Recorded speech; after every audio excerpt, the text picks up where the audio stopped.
Hello দর্শক, আসসালামু আলাইকুম। আশা করি সকলেই ভালো আছেন। তো দর্শক, দেখতে পাচ্ছেন এই যে গাছটি, এই গাছটির নাম হচ্ছে শসা গাছ।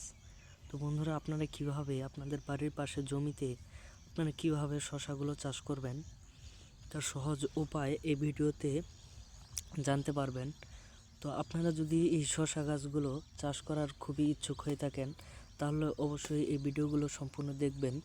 এবং এই শসাগুলো চাষ করে কিন্তু আমাদের কৃষকেরা কিন্তু প্রচুর পরিমাণের লাভবান হয়েছে। এবং আপনারা চাইলেও কিন্তু এই শসাগুলো চাষ করে আপনারা কিন্তু ভালো ধরনের লাভবান হতে পারবেন। এবং আপনারা বাজার থেকে এই শসা গাছের বীজগুলো আপনারা কিনে আনবেন। শসা গাছের বীজগুলো কিনে আনার পরে আপনারা আপনাদের চাষের জমিতে সুন্দর করে হাল চাষ করে আপনারা এইগুলো সারি সারিভাবে, যে দেখতে পাচ্ছেন আমরা সারি সারিভাবে আমরা এই গাছগুলো রোপণ করেছি। এবং আপনারা চাইলেও এই গাছগুলো আপনারা চাষের জমিতে কিংবা আপনাদের বাড়িতে এই গাছগুলো রোপণ করতে পারবেন।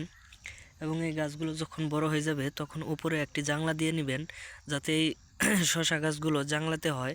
তারপরে কিন্তু এই শসা গাছে প্রচুর পরিমাণে ফুল ধরবে। ফুল ধরার পরে আপনাদের সেই শসা গাছে কিন্তু শসা ধরবে। সেই শসাগুলো কিন্তু খেলে প্রচুর পরিমাণের উপকারিতা, এবং এই গাছগুলো তে প্রচুর পরিমাণে শসা ধরে। এবং আপনারা চাইলে এই শসাগুলো বিক্রি করতে পারবেন, আপনাদের অনেক টাকা লাভবান হতে পারবেন। তো বন্ধুরা, আমাদের ভিডিওটি ভালো লাগলে অবশ্যই চ্যানেলটি সাবস্ক্রাইব করে দিবেন।